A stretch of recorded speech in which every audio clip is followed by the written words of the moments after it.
전주울 이성윤입니다. 고생이 많습니다. 우리 박정훈 중인께 말씀 여쭙겠습니다. 우리 참 군인 박정훈 대령, 박정훈 대령 같은 분이 계셔서 우리 국민들도 그나마 희망을 갖는 것 같습니다. 이 무단 윤석열 정권에 맞서서 정말 고군분투하는 모습 참 응원을 보냅니다. 박 대령님께서 국민 앞에 떳떳이 서고 싶었다.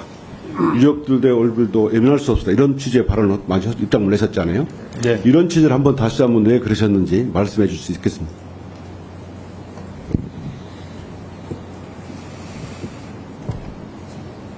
제가 8월 2일 날 보직 해임되고 부대 격리돼서 지금까지 11개월 동안 홀로 사무실에 있으면서 수백 번, 수천 번을 돌이켜 생각을 해봤습니다. 당시로 다시 돌아갔으면 어떻게 했었을까? 국방부의 수사 왜곡, 축소 지시를 따랐을까? 차라리 따랐으면 지금은 어땠을까? 저희 결론은 한결같았습니다. 올바른 선택을 했고 절대 후회하지 말자. 뒤돌아보지 말자. 그래서 국민들한테 당당하고 제 가족들한테 당당하고 나아가서 이 사건이 사필 규정돼서 정말 우리 후손 자녀들한테도 당당한 그런 일로 정리가 됐으면 좋겠습니다. 이상입니다. 예. 제가 이종섭 장관에게 보고를 드릴 때 상황을 좀 여쭙겠습니다. 그 당시에 그 보고 드린 내용이 수사 결과하고 인사에 관한 계획도 보고된 걸로 알고 계십니까? 수사 결과는 제가 보고 드렸고 그 인사 관련 부분은 사령관이 결재판을 별도로 준비해서 들고 가는 것을 보았습니다. 그 인사 계획이 1사단 안정화 계획입니까? 그 세부 내역은 제가 다 보지를 못했는데 1사단 안정화 계획은 포함되어 있는 것으로 알고 있습니다. 그 오전에 참모총장한테 보고할 때 동일한 내용을 보고했기 때문에 제가 알고 있습니다. 그 당시 혹시 말씀하신 내용 중에 장관이 내가 그럼 잘못 알고 있었네, 허위 보고를 했구나라고 했다고 사령관이, 해병대 사령관이 그런 보고를 했다고 돼 있는데, 그 당시에 그 일선 사단장이었던 임성근 사단장이 사령관에게 어떻게 보고받은 걸로 이때 알게 됐습니까?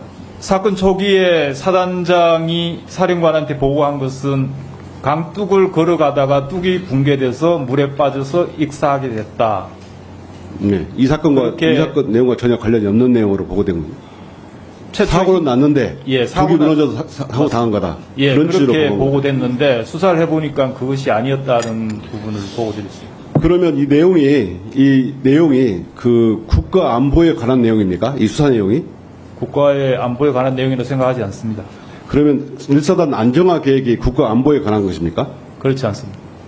그러면 이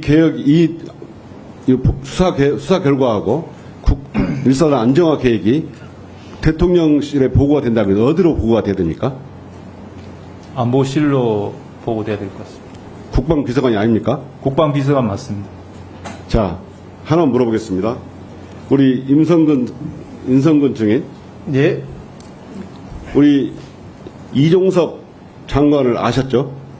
예. 언제부터 알았습니까? 2008년도에 뵙고 그 뒤로는 한 번도 연락 안 하다가 2022년도 흰남노 때 장관님께서 오셔가지고 그때 NSC에서 같이 근무 안 했어요?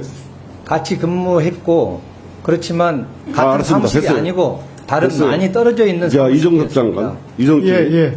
김태호 제일 1차장 알고 계시죠? 예, 알고 있습니다. 그때 김태호 1차장이 상사였죠?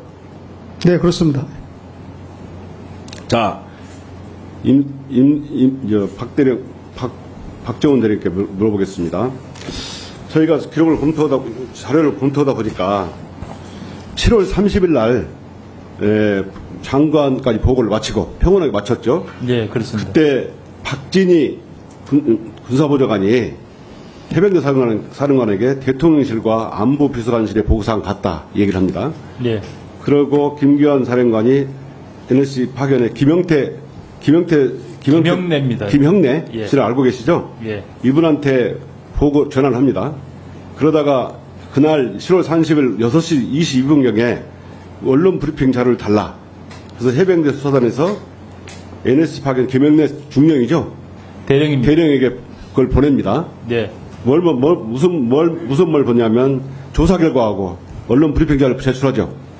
언론 브리핑 자료만 제공했습니다. 이때 그 NSC 쪽 김영래 씨가 이쪽에 절대 전달했다는 얘기를 하면 안 된다. 이런 얘기를 했거든요. 네, 맞습니다. 우리 수사단의 수사계획과장한테 그렇게 메일로 답신을 했습니다. 그러면 이 문서가 NSC에 전달되면 안 되는 이유가 있습니까? 왜 그런 메일을 줬는지 제가 정확하게 그 내용을 알 수는 없지만 대통령실, 안보실에서 이런 사건과 관련해서 연락이 오거나 문건을 요구하거나 한 사례는 지금까지 없었습니다. 없죠. 이 사건은 장관 보고 후에 제가 추론해 본다면 이 보고서 절대 전달됐다는 얘기가 안 된다가 안 된다는 말이 NSC에 나왔습니다. 그렇다면 이 문건이 NSC를 통해서 7월 31일 날 11시에 대통령실 회의에서 이게 보고가 된 겁니다. 장관까지 결재를 한 내용을 뒤집는 방법은 유일하게 대통령한테 보고해서 이 사건을 뒤집는 수밖에 없어요. 제가 판단이 그렇습니다. 제 판단에 어떻게 생각하십니까? 저희가 제공한 자료는 대통령실에 특히 안보실장이 보고 싶어 한다는 내용은 제가 직접 들었습니다. 그래서 그 이상은 제가 판단할 영역은 아니라고 생각합니다. 다시 한번 증인들께 안내 말씀드립니다. 오전에 시작할 때 이미 공지사항을 말씀드렸는데 식사 후에 잊으신 것 같아서 다시 한번 주지의 말씀을 드립니다. 증인과 참고인들께서는 의원들의 질의가 있을 때 답변하시고요. 증인 및 참고인들 상호간 토론은 하실 수 없고요.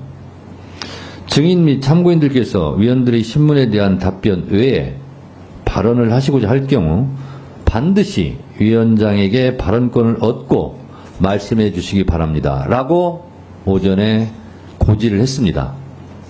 다 까먹었습니까? 특히 임성근 증인, 이종섭 등인 유의하시기 바랍니다. 아셨습니까? 예. 예.